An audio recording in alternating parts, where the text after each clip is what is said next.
Alors, une fois n'est pas coutume, j'ai décidé de lire un livre extrêmement connu d'une autrice encore plus connue, Virginia Woolf, qui est donc une autrice de la littérature anglaise. Et si j'ai voulu commencer par Orlando, c'est parce que ça raconte l'histoire du personnage éponyme qui s'appelle donc Orlando, et c'est tout un récit de vie, mais un récit de vie sous forme de roman, c'est fantasmé, c'est-à-dire que ça se passe sur plusieurs siècles. On va commencer au milieu du XVIe siècle et finir en 1920, c'est-à-dire très proche de la date de parution qui est 1928 et la date d'écriture qui est octobre 1927 et elle finit de l'écrire en mars 1928. Donc au final, ça va vraiment traverser toute une histoire. Et moi, ce qui m'intéressait, c'était vraiment ce récit de vie de ce personnage qui, en fait, à mi-parcours, va devenir une femme. C'est pas du tout un livre qui a des considérations non plus transgenres, hein. On fait pas non plus cas dans le livre de cette mutation en femme, mais c'est plutôt d'un seul coup de voir le changement de relations sociales, de point de vue que les autres peuvent avoir sur ce personnage et que ce personnage peut avoir sur les autres, qui est intéressant. Comment une femme va être perçue par les autres, comment une femme va percevoir les autres. Donc voilà, c'est ça qui m'intéressait dans le livre. Et je dois dire que, au final, le bilan est un peu en demi-teinte. C'est-à-dire que j'ai apprécié la plupart de ma lecture, ça c'est sûr.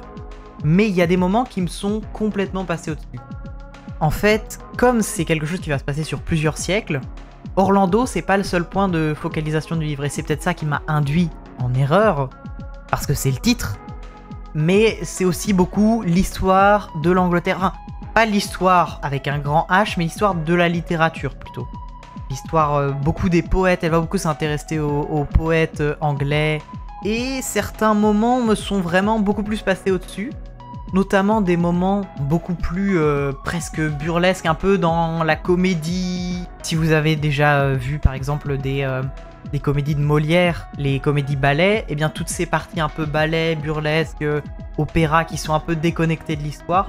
Voilà, il y a des moments comme ça avec des personnages allégoriques qui me sont complètement passés au-dessus et qui n'ont pas non plus été désagréables à lire, mais qui n'ont pas, c'est pas ce que je cherchais dans le livre. Donc.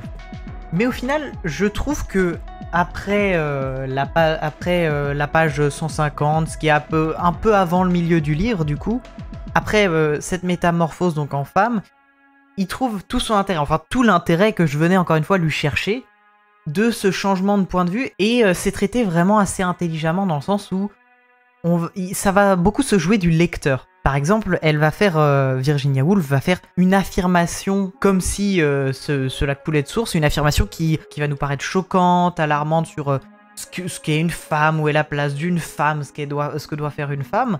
Et au final, en 2-3 pages, elle finit par déconstruire tout ça, toute cette vision de ça, pour montrer en fait l'absurdité de certaines affirmations et de certaines injonctions qui sont faites aux femmes, aussi que dans la perception des femmes et du point de vue de la femme, parce qu'on est encore une fois du point de vue d'Orlando. Enfin, dans le récit, on n'est pas complètement du point de vue d'Orlando, parce que c'est un biographe qui est jamais complètement caractérisé, qui fait donc la biographie d'Orlando. C'est un peu particulier, je suis un peu mitigé aussi par rapport à ce biographe, parce qu'il m'a beaucoup sorti du récit en interpellant le lecteur, et en même temps il n'est pas complètement caractérisé, des fois il va faire complètement des écarts, alors qu'encore une fois ce qui m'intéressait c'était la vie d'Orlando, c'était ce récit de vie, et du coup je suis un peu mitigé. Il y a des moments où il sert évidemment et où il est nécessaire à cette explication, à ce fait de découdre ces injonctions qui peuvent être faites sur les femmes. Donc voilà, c'est un livre qui est très intelligent, ça c'est sûr. Au début, dès la préface, elle fait des remerciements à des centaines de gens. Et elle dit qu'elle va pas étendre plus la liste parce que sinon le lecteur va avoir des attentes qui sont au-dessus de ce qu'est le livre. Et c'est un livre qui est extrêmement savant, que ce soit au niveau de l'histoire de la littérature anglaise, que ce soit d'un point de vue héraldique, et même à un moment par rapport à la politique, parce qu'Orlando devient ambassadeur. Mais au final, on sait pas vraiment sur quoi le livre veut se passer. Il y a un peu deux côtés antagonistes, il y a ce côté donc extrêmement savant, peut-être un peu lourd, du coup un peu aride, et il y a un côté beaucoup plus poétique, beaucoup plus simple, beaucoup plus allégorique, beaucoup plus dans l'interprétation. Et ces deux côtés sont vraiment... Donc voilà, pour conclure, c'est une lecture qui a été pour la plupart agréable, mais il y a des moments que j'ai survolés parce que c'est des moments qui m'ont pas du tout intéressé. Et c'est pas très grave, au final, je retombais assez rapidement dans le lyrisme qui m'intéressait plus, la vie d'Orlando, ce récit de vie, plutôt que cette idée d'une biographie totale, qui est pas sur un seul personnage, mais sur tout le contexte qui l'entoure, quelque chose d'assez lourd. Alors, et là je me rends compte, peut-être qu'il faudrait que je fasse attention pour la prochaine vidéo de ce genre, qui sortira, je l'espère, peut-être pas 11 mois après celle-ci, comme l'autre fois, hein, je ferai peut-être attention. Parce que là, on est encore une fois donc dans de la fantasy et dans de la littérature ado, avec Stephen King, donc Les Yeux du Dragon, qui est donc, si vous connaissez la petite histoire, le livre qu'il a écrit avant Misery, Misery que j'ai pas lu, que je lirai très probablement dans une vidéo comme celle-ci. Donc il l'a écrit avant Misery, c'est un livre qui sort donc beaucoup de ce qu'il fait, parce que c'est de la littérature plutôt jeunesse, enfin jeunesse adolescent quand même, hein, je dirais, oui, vers 11-12 ans minimum. Et c'est de la fantasy, c'est beaucoup moins de l'horreur, voilà. Donc on retrouve quand même la patte de Stephen King, mais beaucoup de gens ont été déçus, s'attendaient à autre chose, et ils lui en ont beaucoup voulu, et c'est pour ça après qu'il a écrit... Enfin, c'est en partie pour ça qu'après il a écrit Misery, où littéralement une fan complètement folle kidnappe son auteur préféré et le torture pour qu'il réécrive la fin d'une série de livres parce qu'elle n'en est pas satisfaite. Et donc il y a vraiment ce côté, cette mise en abîme où Stephen King, directement l'auteur, est torturé par ses fans complètement fous. Donc là c'est le livre qu'il a écrit juste avant, qui a déçu pas mal de gens. Et je tiens à dire que moi j'ai pas été déçu, parce que c'est un très bon livre, ça se présente comme un conte, et vraiment ça se présente dans un conte dans le sens rassurant du terme. C'est-à-dire que on a parfois des surprises, mais on est beaucoup rassuré sur ce qui va arriver, que le bien va triompher du mal, etc. Voilà, il y a pas non plus une dichotomie, le bien, le mal d'un côté énorme, mais on a quand même des personnages qui sont clairement bons et des personnages qui sont clairement mauvais. On a des personnages entre les deux, bien sûr, mais on a des personnages qui sont foncièrement bons, d'autres qui sont foncièrement mauvais, voilà. C'est un livre dont je me suis rendu compte en le lisant que je l'avais déjà lu il y a longtemps, et dont j'avais un assez bon souvenir. Donc voilà, on a quand même parfois, et pas mal au début, notamment un petit côté pas trash, parce que c'est raconté sous la forme du conte, mais un côté un peu de violence, il y a une espèce d'union peut-être pas complètement désirée.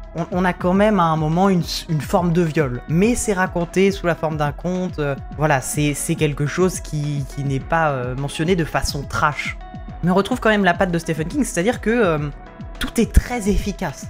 Parce que c'est un livre, mine de rien, qui est assez long. On est dans les 400 pages, il me semble. Oui, voilà, dans les 400 pages. Mais on a des chapitres qui sont extrêmement courts. C'est-à-dire que les chapitres doivent faire en moyenne 3 pages. On en a certains qui font une demi-page, des qui font 7-8 pages. C'est vraiment un maximum. Mais on a des chapitres qui font 3 pages et où on change de sujet, de point de vue. Mais du coup, c'est quelque chose qui est très efficace parce que c'est très rythmé. On a vraiment l'écriture de Stephen King qui se lit très très facilement et qui est vraiment très agréable à lire. Et voilà, donc c'est vraiment un plaisir à lire, et c'est pas un livre qui semble long à lire du tout. On a aussi quelques dessins dans le livre qui ont le mérite de pas être trop graphiques. Alors qu'est-ce que j'entends par là? C'est que les rares fois où sur les dessins on a des personnages, généralement ils sont de loin, ils sont pas trop discernables. Parce que sinon le problème c'est que on a forcément une autre vision que la vision exacte qu'avait le dessinateur quand il fait le personnage de près. Et du coup c'est un peu embêtant de se voir imposer cette vision-là alors que le texte n'a pas mentionné, par exemple, qu'il avait un t-shirt vert alors qu'on ne l'imaginait pas comme ça. Enfin, il y a une sorte de dissonance qui peut être un peu embêtante, mais là la plupart du temps dans les dessins c'est plutôt de loin, c'est pas trop gênant. Donc voilà, ça prend vraiment la forme du conte au Moyen-Âge, avec un sorcier, une sorte de mage noir qui très vite est présenté comme un personnage mauvais, et une famille royale qui est présentée comme des personnages plutôt bons. On a les relations entre eux, et vraiment on n'a pas de surprise parce qu'on a ce narrateur qui est un narrateur extérieur qui vraiment vient rassurer. Et ce qui est assez intéressant à noter et qui est écrit au début du livre, Stephen King, en fait, ce roman, il l'a écrit donc pour sa fille. Parce qu'il avait écrit jusqu'ici 13 romans et qu'il n'y en avait aucun d'entre eux qui pouvait être destiné ou qui pouvait intéresser sa fille. Et encore heureux, vu certains thèmes que peut aborder Stephen King. Et du coup, il a écrit celui-ci dans le but, en fait, de lui faire lire. Donc il y a vraiment ce côté, en fait, c'est Stephen King qui va nous raconter un conte. On a quand même cette efficacité, mais on est rassuré, on n'a pas de volonté de plonger dans l'épouvante, dans quelque chose d'un peu trash ou quoi que ce soit. Il y a vraiment ce côté conte très rassurant. C'est de la petite fantaisie, dans le sens où il y a une sorte d'atmosphère de conte, mais on n'a pas non plus des dragons partout qui vont attaquer en armée, des nains, des elfes qui vont arriver, c'est pas le Seigneur des Anneaux, ça a vraiment vocation à être un petit conte comme ça, et j'ai même relevé une ou deux incohérences, si le lore global en fait était quelque chose qui importait, une ou deux incohérences qui pouvaient en être, mais en fait c'est quelques remarques par là. L'intérêt n'est pas l'univers global et immense que peut avoir certains récits de fantasy, comme justement le Seigneur des Anneaux, mais c'est vraiment ce conte, cette histoire, il y a un côté avec une espèce de morale, et vraiment on est toujours accompagné par Stephen King et c'est vraiment très agréable. Donc les 5 petits cochons, c'est mon premier Agatha Christie, et ça a vraiment été très très agréable à lire en fait. Je pense que vous connaissez les Agatha Christie. Même moi qui en avais pas lu, j'avais une assez bonne idée en fait de ce que pouvait être un Agatha Christie. Il y a vraiment ce côté policier, comme peut être une série policière. Aussi dans le sens où on n'a pas quelque chose de dramatique. C'est pas quelque chose où justement, encore une fois, on va pas aller dans le trash ou quoi que ce soit. C'est une énigme. Tout le livre est une énigme à résoudre. On n'a pas des conséquences immenses. Là, en l'occurrence, ça spoil rien du tout parce que c'est le début du livre. On est sur un crime qui s'est passé il y a 16 ans. Donc si je refais un peu le déroulé, on est sur une femme, Caroline, qui aurait tué son mari, qui a tout un tas de raisons pour lesquelles d'ailleurs elle a été incriminée d'avoir tué son mari, elle l'aurait empoisonné.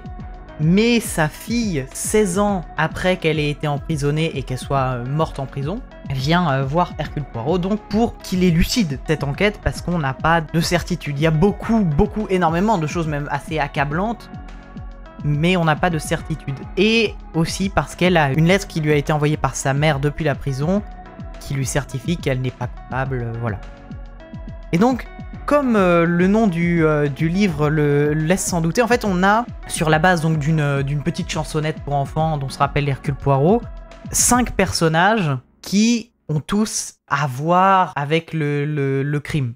Et donc on va avoir le récit de 5 personnages, un par un, et d'ici essayer d'avoir une idée de l'enquête. Et c'est vraiment pas du tout une enquête d'un point de vue on recherche les empreintes ou quoi que ce soit, déjà parce que c'est 16 ans après, donc ça ne fait aucun sens. Mais aussi, ce qui intéresse vraiment Agatha Christie, et elle le dit dès le début, c'est la psychologie des personnages, les rapports entre eux, ce qu'ils pensaient les uns des autres, etc. Donc ça va être vraiment une étude des personnages, 5 personnages en un, et c'est vraiment déjà très agréable à lire parce que on a le point de vue des 5 personnages, il n'y a pas non plus de redondance parce que du coup on va un peu nous raconter entre guillemets la même histoire, mais comme c'est par des points de vue différents et surtout des points de vue psychologiques différents, c'est-à-dire qu'ils voient certaines choses, une discussion entre 2 personnages, ils la voient comme signifiant quelque chose ou quelque chose d'autre. Ça a vraiment pas du tout un côté redondant et très agréable à lire. C'est assez rythmé aussi, on a des chapitres qui sont assez courts.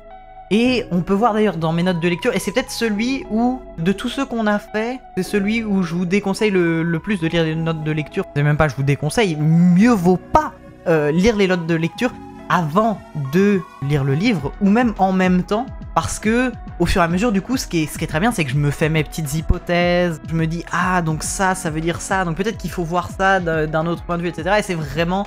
ça, ce côté, ça t'embarque, ça te donne directement envie de faire comme dans les séries policières, un tableau en polystyrène avec des punaises, des fils rouges qui relient les photos entre elles, qui fait des liens, etc. Et ça a vraiment ce côté psychologique de, on fait pas un lien entre les armes du crime, etc., mais plus avec les personnages entre eux. Et du coup, c'est vraiment très agréable, ce côté donc de démêler les rapports entre les personnages, dans leur façon de parler. Il y a vraiment un côté un peu méta, dans le sens où, dans l'écriture dans ce qu'elle va faire dire au personnage. Et après, ils vont aussi écrire eux-mêmes à Hercule Poirot. Dans ce qu'elle fait écrire, du coup, il y a certains billets, certaines impressions sur d'autres personnages. L'écriture en elle-même, la manière d'écrire, retranscrit leur manière de penser. Et ça, c'est vraiment hyper intéressant. Encore une fois, un peu comme justement le Stephen King, on a encore ce côté un peu réconfortant. C'est-à-dire que non seulement c'est quelque chose qui n'est pas grave, parce qu'ils sont déjà morts, c'est déjà quelque chose d'acté, et du coup, Hercule Poirot nous prend par la main, il est toujours sûr de lui, il n'a pas d'hésitation ou quoi que ce soit. On a même un moment où il donne une frappe sur l'épaule donc au personnage de la fille de la femme qui aurait empoisonné son mari. Et ça a vraiment un côté réconfortant, on sait qu'on va avoir la résolution de l'énigme à la fin, et j'ai pas du tout été frustré par cette résolution, parce que c'est quand même quelque chose qui est assez important. Du coup, tout le livre met un point d'orgue vers cette résolution. Donc voilà, si elle était un peu tirée par les cheveux ou quoi que ce soit, ce serait extrêmement frustrant, et ça n'a pas du tout été le cas pour ma part.